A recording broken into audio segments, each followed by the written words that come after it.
ಪ್ರಪಂಚದಲ್ಲಿರುವ ಯಾವುದೇ ದೇಶದಲ್ಲಿ ಏನೇ ಆದರೂ ನಾವು ಮೊದಲಿಗೆ ಯೋಚನೆ ಮಾಡೋದು ನಮ್ಮವರ ಬಗ್ಗೆ. ಭಾರತದವರು ಯಾರ್ಯಾರಿದ್ರು, ಹೇಗಿದ್ರು, ಏನಾಯ್ತು, ಅವ್ರ ಪರಿಸ್ಥಿತಿ ಏನು ಅಂತ. ಬಹಳಷ್ಟು ಜನ ಭಾರತೀಯರು ಕೂಡ ಥೈಲ್ಯಾಂಡ್ನಲ್ಲಿ, ಬ್ಯಾಂಕಾಕ್ನಲ್ಲಿ ಕೇವಲ ಪ್ರವಾಸಕ್ಕೆ ಅಂತ ಮಾತ್ರ ಅಲ್ಲ, ಅಲ್ಲೇ ಜೀವನ ಕಟ್ಕೊಂಡಿರೋರು ಬಹಳಷ್ಟು ಜನ ಇದ್ದಾರೆ. ಹಲವು ಭಾರತೀಯರು, ಭಾರತೀಯ ಮೂಲದವರು, ಕರ್ನಾಟಕದವರು, ನಮ್ಮ ಸುತ್ತಮುತ್ತದವರು ಬಹಳಷ್ಟು ಜನ ಬ್ಯಾಂಕಾಕು, ಥೈಲ್ಯಾಂಡ್ನಲ್ಲಿ ತಮ್ಮ ಜೀವನವನ್ನು ಕಟ್ಟಿಕೊಂಡವರು ಕೂಡ ಬಹಳಷ್ಟು ಜನ ಇದ್ದಾರೆ. ಅಂಥವ್ರನ್ನ ಅವರ ಪರಿಸ್ಥಿತಿ, ಅವರ ಯೋಗಕ್ಷೇಮವನ್ನು ವಿಚಾರಿಸೋದು ಕೂಡ ನಮ್ಮ ಕರ್ತವ್ಯ. ಕೆಲವು ಹೊತ್ತಿನಲ್ಲಿ ಥೈಲ್ಯಾಂಡ್ನಿಂದ ನೇರ ಸಂಪರ್ಕದಲ್ಲಿ ಒಬ್ಬರನ್ನ ತರೋ ಪ್ರಯತ್ನ ಮಾಡ್ತಿದ್ದೀವಿ. ಆದರೆ ಅಲ್ಲಿನ ತೀವ್ರತೆ, ಅಲ್ಲಿನ ಭೀಕರತೆ ಹೇಗಿತ್ತು ಅನ್ನೋದನ್ನು ಗಮನಿಸ್ತಾ ಇದ್ದೀರಿ. ಯಾವುದರ ಯೋಚನೆ ಕೂಡ ಇರೋದಿಲ್ಲ. ಈ ಅರ್ಥಕ್ವೇಕ್ ಒಂದು 10 ನಿಮಿಷ ಮೊದಲು ಕೆಲವು ಮೊಬೈಲ್ಗಳಿಗೆ ಒಂದು ಸೈರನ್ ಬರುತ್ತೆ, ವಾರ್ನಿಂಗ್ ಬರುತ್ತೆ, ಅರ್ಥಕ್ವೇಕ್ ವಾರ್ನಿಂಗ್. ಇಲ್ಲಿ ನೀವು ನಿಂತಿರೋ ಜಾಗದಲ್ಲಿ ಬಹಳ ಪ್ರಬಲವಾದ ಭೂಕಂಪ ಆಗೋ ಸಾಧ್ಯತೆ ಇದೆ ಅಂಥೇಳಿ ಸ್ಯಾಟಲೈಟ್ ಬೇಸ್ಡ್ ಮಾಹಿತಿಯೊಂದನ್ನು ರವಾನೆ ಮಾಡಲಾಗುತ್ತೆ. ಬಟ್ ಅಂಥದ್ರಲ್ಲಿ ನೀವು ಅಷ್ಟು ಬೇಗ ಅಥವಾ ಏನು ಪಟ್ಟಂತ ಅರ್ಥಕ್ವೇಕ್ ಆಗೋದ್ರೊಳಗಡೆ ತಪ್ಪಿಸ್ಕೊಳ್ಳುವಷ್ಟೆಲ್ಲ ಅವಕಾಶ ಇರಲ್ಲ. ವಿದಿನ್ ಫ್ರ್ಯಾಕ್ಷನ್ ಆಫ್ ಮಿನಿಟ್ಸ್ ಭೂಕಂಪ ಆಗಿಬಿಡುತ್ತೆ. ಅಂಥ ಪರಿಸ್ಥಿತಿ ಇವತ್ತು ಥೈಲ್ಯಾಂಡ್ನಲ್ಲಿ ಆಗಿರೋದು. ಥೈಲ್ಯಾಂಡ್ನಲ್ಲಿರುವಂಥ ಕನ್ನಡಿಗ ಮಹೇಶ್ ಅನ್ನೋರು ನಮ್ಮ ಜೊತೆಗೆ ಈಗ ನೇರ ಸಂಪರ್ಕದಲ್ಲಿ ಜಾಯ್ನ್ ಆಗಿದ್ದಾರೆ. ಮಹೇಶ್ ಅವರೇ, ಮೊದಲು ನೀವು ಆರಾಮಾಗಿದ್ದೀರಿ ಅಂತ ನಾವು ಭಾವಿಸ್ತೀವಿ. ಎಲ್ಲ ಆರಾಮಿದೆಯಾ ಸರ್ ಸುತ್ತಮುತ್ತ? ದೇವ್ರ ದಯೆಯಿಂದ ಚೆನ್ನಾಗಿದ್ದೀವಿ. ಯಾರಿಗೂ ತೊಂದರೆ ಆಗಿಲ್ಲ. ಸಣ್ಣ ಪುಟ್ಟ ಗಾಯಗಳು ಬಿಟ್ರೆ ಯಾರಿಗೂ ಏನೂ ಆಗಿಲ್ಲ. ಈ ಭೂಕಂಪ ಆದಾಗ ನಾವೆಲ್ಲ ರೂಮಲ್ಲೇ ಇದ್ವಿ. ಸುಮಾರು ಜನ, ಕೆಲವರೆಲ್ಲ ಆಚೆ ಇದ್ರು, ಕೆಲವರು ಸ್ವಿಮ್ಮಿಂಗ್ ಪೂಲ್ ಅಲ್ಲಿ ಇದ್ರು. 26ನೇ ಮಾಡಿಲಿ, ನಂದು 22ನೇ ಮಾಡಿಲಿ ಇತ್ತು ರೂಮು. ನಮ್ಗೆ ಏನಾಗ್ತಾ ಇದೆ ಅಂತ ಗೊತ್ತಾಗ್ಲಿಲ್ಲ. ಸಡನ್ ಆಗಿ ಮೊದಲನೇ ಅನುಭವ ಇರೋದ್ರಿಂದ ನಮ್ಗೇನು ಗೊತ್ತಾಗ್ಲಿಲ್ಲ.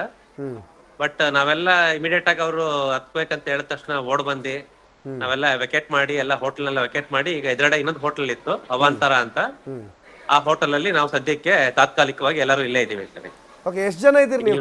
ಇಲ್ಲಿ ನನ್ನ ಹಿಂದೆ ಎಲ್ಲರೂ ಕೂಡ ಇಲ್ಲೇ ನಿಂತ್ಕೊಂಡಿದ್ದಾರೆ. ಎಲ್ಲರಿಗೂ ಏನ್ ಮಾಡ್ಬೇಕು ಅಂತ ಗೊತ್ತಾಗ್ತಾ ಇಲ್ಲ. ಎಲ್ಲ ನಿಂತ್ಕೊಂಡಿದ್ದಾರೆ. ನಮ್ಮ ಹೋಟೆಲ್ ಏನಿದೆ ಅವನಿ ಅಂತ ಅಂದ್ಬಿಟ್ಟು, ಆ ಹೋಟೆಲ್ ಅಲ್ಲಿ ಎಷ್ಟು ಡ್ಯಾಮೇಜ್ ಆಗಿದೆ, ಏನಾಗಿದೆ, ಕೆಲವು ವಾಲ್ಗಳು ಬಿದೋಗಿದೆ, ಕೆಲವು ಗೋಡೆಗಳೆಲ್ಲ ಕ್ರ್ಯಾಕ್ ಬಂದಿದೆ, ತುಂಬಾ ಒಂದು ಹಾನಿ ಆಗಿದೆ. ಹಂಗಾಗಿ ಅದನ್ನ ಅವರು ಸರ್ವೆ ಮಾಡಿ ಏನ್ ಮಾಡ್ತಾ ಇದಾರೆ, ಏನಾಗಿದೆ, ಏನು, ನಮ್ದೆಲ್ಲ ವಸ್ತುಗಳು, ಪಾಸ್ಪೋರ್ಟ್, ಪ್ರತಿಯೊಂದು ಎಲ್ಲ ಅಲ್ಲೇ ಇದೆ. ಕೆಲವರು ಬಾತ್ರೂಮ್ ಇಂದ ಓಡ್ ಬಂದಿದ್ದಾರೆ, ಕೆಲವರು ರೂಮಿಂದ ಓಡ್ ಬಂದಿದ್ದಾರೆ, ಊಟ ಮಾಡ್ತಾ ಇದ್ದವ್ರು ಓಡ್ ಬಂದಿದ್ದಾರೆ. ಸೊ ಯಾರಿಗೂ ಯಾವುದೇ ತರದ ಹಾನಿ ಆಗಿಲ್ಲ. ನಾವೆಲ್ಲರೂ ಸೇಫ್ ಆಗಿದ್ದೀವಿ. ಈ ಕೊಲಾಪ್ಸ್ ಎಲ್ಲೆಲ್ಲ ಆಗಿತ್ತು ಸರ್? ಬಿಲ್ಡಿಂಗ್ ಒಂದು ದೊಡ್ಡ ಕೊಲಾಪ್ಸ್ ಆಗಿದೆ ಅಂತ, ಅದೇ ನಿಮ್ ಹತ್ರನಾ, ನಿಯರ್ ಬೈನಾ? ಸರ್, ಬಿಲ್ಡಿಂಗ್ ಇದು ನನ್ನ ವೈಫೈ ಕನೆಕ್ಷನ್ ಇರೋದ್ರಿಂದ ಆಚೆ ಹೋದ್ರೆ ಕಟ್ ಆಗೋ ಚಾನ್ಸಸ್ ಇರುತ್ತೆ. ಓಕೆ, ಬಟ್ ನಿಯರ್ ಬೈ ಇದೆ. ನಿಮಿಷ ತೋರಿಸ್ತೀನಿ, ಎದುರುಗಡೆ ತೋರಿಸ್ತೀನಿ. ಓಕೆ, ನೋಡಿ, ಎದುರುಗಡೆ ಕಾಣಿಸ್ತಾ ಇದೆಯಲ್ಲ ಬಿಲ್ಡಿಂಗ್, ಅದನ್ನೇ. ಅಲ್ಲಿ ಯಾರು ಬಿಡ್ತಾ ಇಲ್ಲ ಅಲ್ಲಿ. Okay okay okay okay okay but ಎಲ್ಲ ಸೇಫ್ ಅಲ್ಲ ಸರ್? ಈಗ ಎಲ್ಲ ಬ್ಯಾಕ್ ಟು ನಾರ್ಮಲ್ ಆಗಿದೆಯಾ? ಬ್ಯಾಕ್ ಟು ನಾರ್ಮಲ್ ಇದೆಯಾ ಅಥವಾ ಮತ್ತೇನು ವಾರ್ನಿಂಗ್? ಎಲ್ಲ ನಾರ್ಮಲ್ ಆಗಿದೆ ಸರ್. ಅವರೆಲ್ಲ ಅಶ್ಯೂರೆನ್ಸ್ ಕೊಟ್ಟಿದ್ದಾರೆ, ಯಾವುದೇ ತರ ತೊಂದರೆ ಇಲ್ಲ ಅಂತ ಅಂದ್ಬಿಟ್ಟು.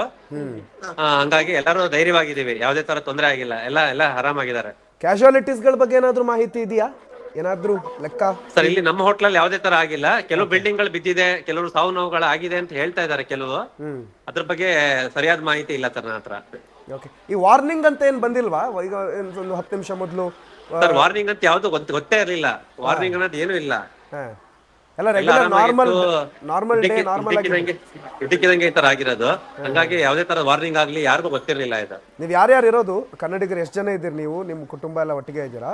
ಸರ್, ಕನ್ನಡಿಗರು ಒಂದು 35-40 ಜನ ಇದೀವಿ ಸರ್ ಇಲ್ಲಿ ಕರ್ನಾಟಕದಿಂದ. ಓಕೆ.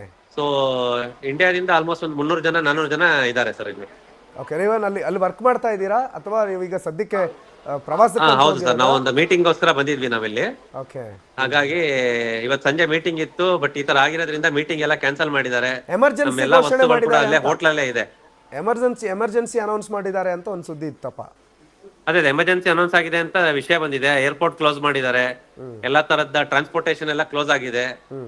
ಹಂಗಾಗಿ ಒಂಥರ ಎಮರ್ಜೆನ್ಸಿ ತರ ಇದೆ ಸರ್ ಇಲ್ಲಿ. ಈ ಗವರ್ಮೆಂಟ್ ಹೆಂಗೆ ನಿಮ್ ಜೊತೆಗೆ ಹೆಂಗೆ ಯಾವ ತರ ಕನೆಕ್ಟ್ ಅಲ್ಲಿ ಇರುತ್ತೆ? ಎಷ್ಟು ಫೆಸಿಲಿಟಿಗಳನ್ನ ಹೆಂಗ್ ಕೊಡುತ್ತೆ ಅಲ್ಲಿಂದ? ಗವರ್ಮೆಂಟ್ ತುಂಬಾ ಒಂದು ಒಳ್ಳೆ ನಿರ್ಧಾರಗಳನ್ನ ತಗೊಳ್ತಾ ಇದೆ. ಇಮಿಡಿಯೇಟ್ ಆಗಿ ಎಲ್ಲಾ ಕಡೆ ಕ್ಲೋಸ್ ಮಾಡಿಸ್ತಾ ಇದಾರೆ. ಓನ್ಲಿ ಎಮರ್ಜೆನ್ಸಿ ಇದ್ದವ್ರು ಮಾತ್ರ ಆಚೆ ಓಡಾಡ್ಬೇಕು ಹಾಗೆ ಅಂತೆಲ್ಲ ಇಲ್ಲಿ ಒಂದು ನಿರ್ದೇಶನ ಕೊಟ್ಟಿದ್ದಾರೆ. ಹಾಗಾಗಿ ಆಚೆ ಅಷ್ಟು ಜನಗಳು ಓಡಾಡ್ತಾ ಇಲ್ಲ. ಬಟ್ ಏನಂದ್ರೆ ಎಲ್ಲಾ ಬಿಲ್ಡಿಂಗ್ಸ್, ಹೈ ರೈಸ್ ಬಿಲ್ಡಿಂಗ್ಸ್ ಜಾಸ್ತಿ ಇಲ್ಲಿ. ನಾವು ಎಲ್ಲೇ ಹೋದ್ರು, ಇಲ್ಲಿ ಆಚೆ ನಮ್ಮ ಹೋಟ್ಲಿಂದ ಆಚೆ ಹೋದ್ರು ಕೂಡ ಎಲ್ಲ ರೋಡಲ್ಲಿ ಇದ್ದಾರೆ, ಎಲ್ಲ ಆಚೆ ಇದ್ದಾರೆ. ಈಗ ಸ್ವಲ್ಪ ತಾತ್ಕಾಲಿಕವಾಗಿ ಎಲ್ಲರೂ ಸ್ವಲ್ಪ ನೆಮ್ಮದಿಯಾಗಿ ಅವ್ರವ್ರ ಒಂದು ಬೇರೆ ರೂಮ್ ಅಲ್ಲಿ ಇರ್ಬೋದು ಅಥವಾ ಬೇರೆ ಒಂದು ಬಿಲ್ಡಿಂಗ್ ಗಳಲ್ಲಿ ಇರ್ಬೋದು, ಆತರ ಅವರೆಲ್ಲ ಸೇರ್ಕೊಂಡಿದ್ದಾರೆ ಸರ್. ಈಗ ವಾತಾವರಣ ಎಲ್ಲ ಒಂಥರ ತಿಳಿಗೊಂಡಿದೆ, ಎಲ್ಲರೂ ಧೈರ್ಯವಾಗಿದ್ದಾರೆ ಈಗ. ಓಕೆ, ಅಂದ್ರೆ ನೋ ಮೋರ್ ಪಾಸಿಬಿಲಿಟೀಸ್ ಅಂತ ಏನಾದ್ರು ನಿಮ್ಗೆ ಧೈರ್ಯ ತುಂಬಿಸೋ ಕೆಲಸ ಮಾಡಿದಾರಾ? ಇನ್ನೇನು ಮತ್ತಾಗಲ್ಲ, ತಲೆ ಕೆಡ್ಸ್ಕೋಬೇಡಿ ಭೂಕಂಪ ಅಂತ ಏನಾದ್ರು? ಇಲ್ಲ ಸರ್, ಹೇಳಿದ್ದಾರೆ. ನೆಕ್ಸ್ಟ್ ನಾವು ಇನ್ಫಾರ್ಮೇಶನ್ ತಗೊಂಡು ಈ ತರ ಮತ್ತೆ ಈ ತರ ನೀವ್ ಯಾವಾಗ ಹೊರಡೋರು? ಆಗತ್ತೋ ಇಲ್ವೋ? ಯಾವಾಗ ಹೊರಡೋರು ನೀವು? ಯಾವಾಗ ಹೊರಡೋರು? ನಮ್ದು ಸೋಮವಾರ ಹೊರಡ್ಬೇಕಾಗಿತ್ತು ರಿಟರ್ನ್ ನಾವು. ಓಕೆ, ಇಲ್ಲ ಸೋಮವಾರ ರಿಟರ್ನ್ ಬರತ್ತರ ನಂಬಿದೆ. ಎಸ್, ಆರಾಮಾಗಿ ಬನ್ನಿ, ಆರಾಮಾಗಿ ಬನ್ನಿ. ನಿಮ್ಗೆಲ್ಲರಿಗೋಸ್ಕರ ನಾವು ಕಾಯ್ತಾ ಇರ್ತೀವಿ. ನಿಮ್ಗೇನು ಆಗಿಲ್ಲ ಅನ್ನೋದು ಬಹಳ ಖುಷಿ ನಮ್ಗೆ. ಏನು ಖಂಡಿತ ಧನ್ಯವಾದಗಳು ಸರ್. ಥ್ಯಾಂಕ್ ಯು ಮಹೇಶ್ ಅವರೇ, ಅಲ್ಲಿನ ಪರಿಸ್ಥಿತಿಗಳನ್ನು ನಮಗೆ ತೋರಿಸಿದ್ದಕ್ಕೆ.